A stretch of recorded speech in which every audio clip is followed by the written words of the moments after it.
For centuries, immigrants have come to the United States in search of safety, opportunity, and freedom. Early settlers came by boats from Europe, and since 1886, those arriving in New York City's harbor have been greeted by the Statue of Liberty. Inside, emblazoned on a plaque, are the immortal words from poet Emma Lazarus: "Give me your tired, your poor, your huddled masses, yearning to breathe free." To millions of hopefuls, this is why they still come. Today, large groups of migrants arrive in New York City on buses, much of them from Texas. Hace 4 días llegamos. Like those who arrived before them, they have little more than the clothes on their backs. We're here because in my country there was a lot of problems. But not all are received with open arms, as a mass movement has communities questioning if they can handle the record influx.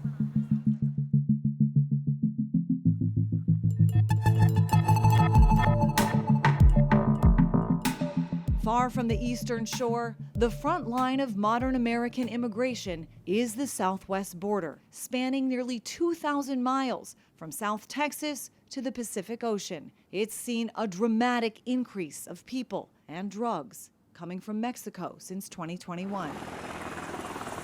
In fiscal year 2023, U.S. Border Patrol reported more than 2 million migrant encounters at the southern border. That doesn't include so-called gotaways, people who slipped through undetected or avoided detention. Doing document checks, vehicle checks. At the nation's border checkpoints, thousands of pounds of drugs are also seized, including a frightening rise in the deadly synthetic opioid fentanyl. But those known to law enforcement only represent a fraction of the narcotics smuggled in to the United States. Maverick County, Texas Sheriff Tom Schmerber has seen a lot in a decade as the top cop, but never anything like the current situation in Eagle Pass, Texas. It's completely different. We need help. I know that the Border Patrol is being overrun. Schmerber says many immigrants self-surrender, like this group that waded across the Rio Grande to claim asylum. A large number of them will remain on U.S. soil, sometimes for years, before their case is ever heard in court. Most are looking for work deeper inside the United States, where the sheriff predicts the cities will have to figure out where they fit in. Whatever's coming through here, the people that are up there north, comfortable, all these immigrants are heading up there. Eventually they're going to have problems. These migrants are taken to a hotel in San Antonio, where they receive assistance from Catholic Charities after their grueling journey. This family endured horrors walking from South America in search of a better life. They were robbed in Colombia, and their family was kidnapped and ransomed in Mexico. The cartel demands $9,500 on credit for their freedom, a price they will have to pay. There's a clear winner in the migration crisis: the cartels. Their profits from the illicit drug and weapons trades moving across the southern border are estimated in the billions of dollars each year. It's believed they made $13 billion on human smuggling alone in 2021, and the volume has only gone up since then. It's a win-win for them. It's a lose-lose for this country. In Arizona, Cochise County Sheriff Mark Daniels polices 6,000 square miles of land, including an 84-mile stretch of border alongside U.S. Customs and Border Protection. It's an active cartel operational zone that he says has been neglected by Washington. This has not been a priority. So that lack of prioritization to secure our border, we have seen everything from public safety challenges, national security challenges, and humanitarian challenges. And so all three boxes are checked in a negative way. Fourth-generation rancher John Ladd's family has raised cattle on these lands for more than a century. These days, it seems more people are being herded on his property than livestock. They're just everywhere. He shows us where those on the other side of the border used blowtorches to melt portions of the metal wall multiple times. The cartel strictly controls who comes across the border. Marked by the dates it's been repaired. The border isn't about immigration, it's about smuggling. Something he and everyone else around here seems to know about. It's a business. And it's a big business. I noticed you said business plan. That seems like a well thought out, kind of intelligent operation that they're running. Is it? Oh, yeah. Social media videos like this have widened the cartel's reach exponentially, advertising so-called successful migrant journeys. The cost for those coming from Latin American countries, about $4,000 per person. The number goes up to $20,000 per person for those coming from Europe or Africa. And for those coming from China, many spend between $40,000 and $60,000 each. We're doing everything we can as a rural sheriff's office to do our part, working with our state, our law enforcement partners, state, local, and federal. I feel bad for Border Patrol. They're doing everything they can, but they've been so saturated with everything but enforcement. John Maudlin is the Customs and Border Patrol Tucson Sector Chief. The cartel's operations keep his agents bogged down with processing and paperwork, keeping them from focusing on their primary objective, border security. The smuggling organizations control everything, and currently they're pushing them this way. The Tucson, Arizona sector has seen a 134% increase year over year in migrant encounters. And in fiscal year 2024, it's been the busiest sector in the country. These days, the cartel's reach is global. Just reaching out across the entire world and lying to them and telling them that it's easy, lying them and telling them that they will come here and they will be granted asylum, they'll be allowed to stay in the United States. What is it about their messaging? What seems to be getting across to the migrants that you guys encounter? They're savvy on both ends of this. They're savvy on reaching out to people and convincing them that, hey, the American dream is there for you, it's easy, it's safe, which is absolutely not true. Cartel outreach isn't geared only toward migrants south of the border. They're recruiting American teenagers inside the United States to help with the operation. The vast majority that we're seeing are, say, 16 to 19-year-olds out of the Phoenix area. So how much are they making for one So, job? well, what's advertised, I can't tell you how much they're actually getting paid, because who knows if it ever comes to fruition, but they're being told anywhere from $1,500 to $10,000. Per job. Yes. The challenge that we're facing really is that they're then telling them not to stop for law enforcement, to drive as erratically as possible, drive as fast as possible. So you have now accidents in these vehicles that are overloaded, people without seatbelts on. So we're getting ejections, we're getting fatalities, and of course they're killing the motoring public that's just out there going about their day. Arizona has unforgiving terrain, ranging from the cracked earth desert to diverse mountains. The dry heat frequently hits triple digits, and temperatures plunge at night. Water is scarce, and it's easy for wanderers to become disoriented. Tucson Sector CBP monitors everything from the Arizona Air Coordination Center, also known as A2C2. The cartels and the guides that bring them across, they leave them stranded out there. Those who set out on foot seeking to avoid detection frequently find themselves in need of rescue. The dangers captured in photos taken by Border Patrol agents. A woman suffering from severe dehydration, another barely able to move after falling from the border wall. A single rescue operation can take up to a half a day. Assistant Chief Patrol Agent Ronaldo Rios says that's by the cartel's design. They're coached, you're gonna work camouflage, you're gonna hide, don't call for help, and they put them in these situations on purpose to make it more difficult for us and harder for us to find them. Human smugglers exploit the crisis to paralyze Border Patrol and move their other major source of revenue, illegal drugs. Marijuana, methamphetamine, cocaine, and fentanyl are smuggled in at an alarming rate. Last year, Tucson Sector had seized over 700 pounds of fentanyl. This year, we're about 150% above that already for the same time last year. Arizona leads the nation in fentanyl. 182 million pills seized last year, 111 million were seized out of Arizona. But you figure that represents probably 5 to 10% of all the fentanyl that's even coming across. An unknown quantity is backpacked across the border, out of law enforcement's sight. Traffickers primarily smuggle drugs through official international crossings, like at the San Ysidro port of entry, separating San Diego and Tijuana, where attempts to conceal the drugs often get creative. Recently we had one commingled in plastic parts for electronics, and another we had within limes, shipment of limes. CBP used to focus on travelers' behavior for suspicious activity, but the drug war is more high-tech these days. Canines, density readers, and X-ray systems turn up secret compartments and incognito cargo. And while the border is the front line, it isn't the end of the line. What we have to remember is border security is national security. Things that illegally cross the border in between the ports of entry aren't necessarily destined just for the border towns or cities.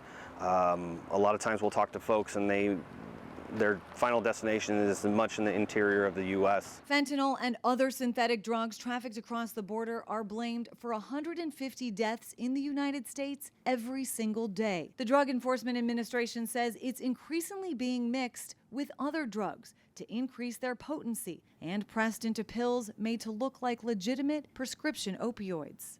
In June, FBI Director Christopher Wray headlined the threat in his request for more funding for the agency. We continue to see the cartels push fentanyl and other dangerous drugs into every corner of the country, claiming countless American lives. The Bipartisan Commission on Combating Synthetic Opioid Trafficking estimates the cost of the opioid crisis in the U.S. at over $1 trillion each year. Cartels are winning. We have thousands of Americans dying every day. They don't care about America. They don't care about addictions. They don't care about us.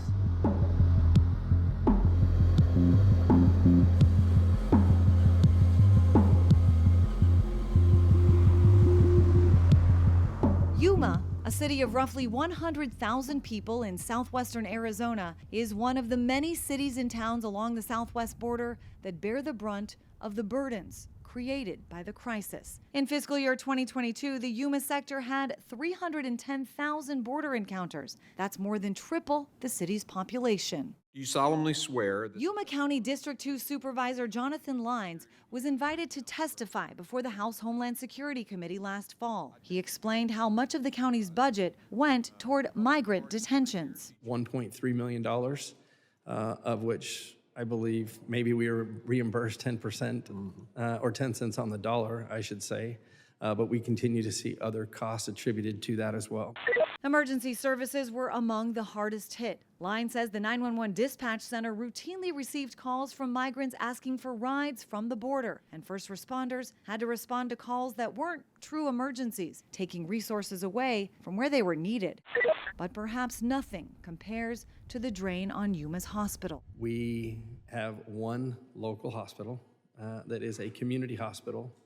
It's a land grant hospital with a board, and they have disproportionately borne a cost of more than $26 million that has not been reimbursed. Dr. Robert Trenchell is the president and CEO of Yuma Regional Medical Center. It's not a small number, it's a big number. Especially for the hospital of its size. Yuma Regional has 400 beds, and its primarily payer source, 85%, comes from Medicaid and Medicare. Attempts to recoup that money have hit a dead end. Many of those cases were deemed non-billable from state Medicaid for a variety of reasons, none of which were ours.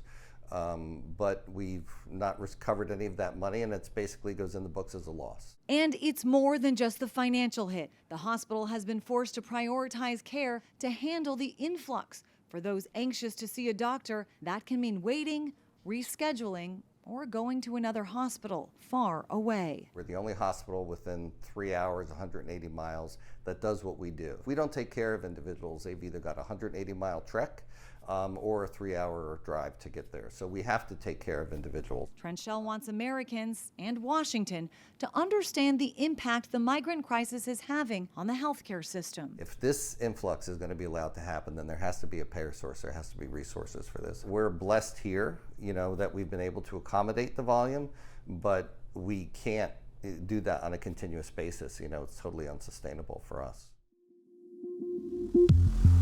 El Paso, Texas shares the border with Juarez. It's a major port of entry into the United States where migrants regularly cross and surrender to the Border Patrol. The city has experienced surges on and off since 2018, sometimes overwhelming its shelters and forcing migrants to sleep on the streets. If we had volunteers, we believe we could work out the finances, although it's challenging, to open some more shelters. Many of the migrants have little or no money and few options for continuing their journeys inside the United States. But in 2022, migrants across Texas suddenly had a new option: charter buses and flights to major self-declared sanctuary cities. That April, Texas Governor Greg Abbott hatched the plan amid his policy feud with the Biden White House. They themselves have been putting these migrants on buses to San Antonio. So I said, I got a better idea. As opposed to busing these people to San Antonio, let's continue the ride all the way to Washington, D.C. The first charter bus arrived near Washington's Union Station. It was the first of many. New York City, Chicago, Philadelphia, Denver, and Los Angeles started to receive regular drop-offs. And by January of this year, Texas had transported more than 100,000 migrants out of the state. The number represents only a fraction of those migrants living in shelters and detention centers in cities and towns across Texas. But it was enough to force those cities to make substantial sacrifices. We did sit down with agency heads yesterday and asked them to start preparing to evaluate ways in which they can absorb $180 million of cuts in the 2024 budget. In January, Denver Mayor Mike Johnston told city council members a tipping point had been reached, and it could not accommodate every asylum seeker. We do not have space to add more folks that arrive, nor do we have staff to support them, nor do we have resources to support them. That forced Denver to contract its own buses to move migrants to other cities within the country. Denver has provided services to more than 42,000 migrants since 2022 at a cost estimated at $42 million. In 2022, that meant dipping into the city's contingency fund. And in 2023, a new border crisis response fund was created. Originally budgeted at under $10 million for fiscal year 2024, City Council voted to increase that number by $25 million, offset by cuts to other city agencies. The country's third most populous city, Chicago, was not prepared for the impact the migrant arrivals would have. By November 2023, 4,000 migrants had to sleep in police stations, another 1,000 in airport terminals, and hundreds were on the streets due to lack of shelter space. Earlier that year, city leaders voted to approve $51 million towards sheltering and care. While many in the city expressed a desire to help, the huge sum has caused mixed emotions for the city's residents, whose neighborhoods were already in need. I know it's right to want to help other people, because as Black people, that's what we do. But when the hell are y'all gonna help us? Migrant relocation costs topped $275 million in 2023. The city has only budgeted $150 million for migrant costs in 2024. A figure that is expected to go over budget. To date, Chicago has spent more than $400 million addressing the crisis. New York City is the ultimate city of immigrants, with nearly 40% of its residents foreign-born.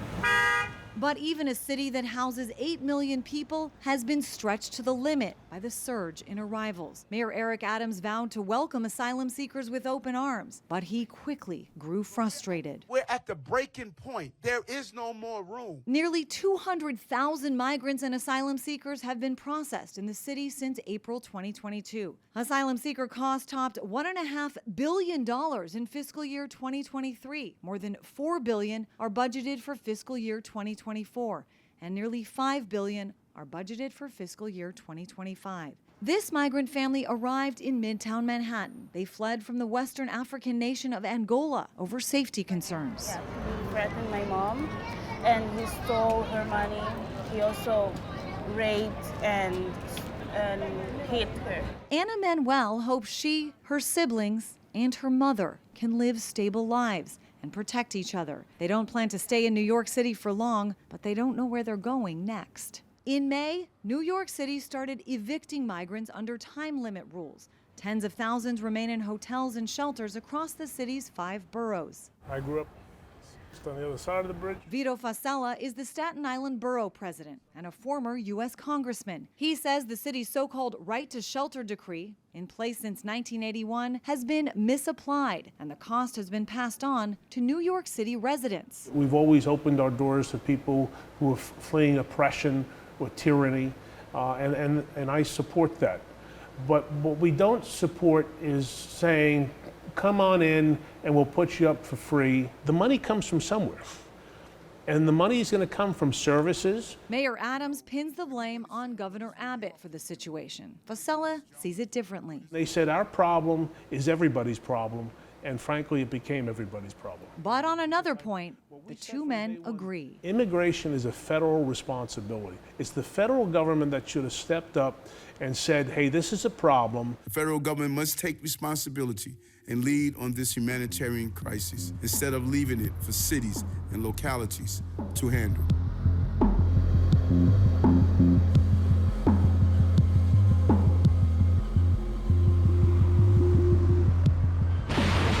With war raging on two fronts in late 2023, President Biden made a rare Oval Office address asking Congress to allocate billions of dollars in security assistance to Ukraine and Israel. We can't let petty, partisan, angry politics get in the way of our responsibilities as a great nation. With Republicans in control of the House, they told President Biden no deal unless the southern border was secured. We want to help Ukraine and Israel, but we've got to have the Democrats recognize that the trade here, the deal is we stop the open border. Biden agreed to negotiate, and in early February, a bipartisan group of senators emerged with a plan they said would reassert control of the border, enhance security, fix the asylum system, and support border communities. Senator James Lankford represented Republicans at the negotiating table. We're not getting everything we want in this bill, and some folks have said, I want everything or I want nothing. And so if we don't pass this and we don't move forward to even debate it today, we'll end up with nothing in the same status quo that we have. The bill never made it out of the Senate after former President Donald Trump told Republicans to vote against it. Aid for Ukraine and Israel. On this vote, the ayes are 311 and the nays are 112. The bill is passed. Ultimately passed without a border deal. Trump celebrated the bill's defeat on the campaign trail. We crushed crooked Joe Biden's disastrous open borders bill. Crushed it. After the bill's demise, Biden attempted to flip the script on Republicans in his State of the Union address. And if my predecessor is watching, instead of paying politics and pressuring members of Congress to block the bill, join me in telling the Congress to pass it. We can do it together. A narrative the GOP says it isn't worried about. No, not at all. Look, the American people are with us on this issue. Immigration surged to the top of Gallup's most important problem poll in February at 28%, ahead of the government and the economy for the first time since 2019. 61% of Americans called illegal immigration a very serious problem in a February Monmouth poll. And for the first time since Monmouth started asking the question in 2015, a majority said they support building a border wall. In a repeat of 2020, Biden and Trump are once again sparring over immigration on the campaign trail. I'm moving past Republican obstruction and using the executive authorities available to me as president to do what I can on my own to address the border. Crooked Joe Biden, the worst president in the history of our country by far, has totally surrendered our southern border. Voters will hand the keys to the country to one of these men in November. And while they can make tweaks to the system through executive orders, it's the responsibility of the legislative branch to craft a functional, all-encompassing immigration strategy. David Beer is the director of immigration studies at the Cato Institute, a libertarian think tank headquartered in Washington. The most important thing that Congress should be focused on is the legal immigration structure. This meager system that we have is so dysfunctional now that no one really believes that it's a viable option. We're processing people for green cards who applied before 9/11. Remind us why we need more legal immigrants in this country. We don't have enough workers and a labor shortage of about 8 million people right now, 8 million open jobs in the economy that could be filled by immigrant workers if they had legal authorization to work in order to fill those jobs. The labor shortage combination with this declining population, which is going to hit tax bases and erode communities across the country. While the wheels spin slowly in our nation's capital, those who are living this crisis hope these ripples through our country will reverberate in meaningful change. Any message for Washington? I hope the folks in D.C., I say this respectfully, recognize that inaction has caused a lot of problems. What do you wish people in this country would understand about the situation at the border right now? To get people to understand that border security and immigration are not the same thing. That they're very different things, but the border needs to be secure. What do you need from Washington? Well, what we need from Washington is a partner. Politicians got to quit worrying about being reelected and do their job. They ought to clean house. Some of these people have been in there way too long, and nothing happens. What is your message for people who are concerned about people from all over the world coming to New York? They say there's too many people. What do you say to them? I want to say that you should give all of people opportunity. Get to know them better before you judge them. These migrants don't know what their futures hold, but they believe their long journeys will be worth it.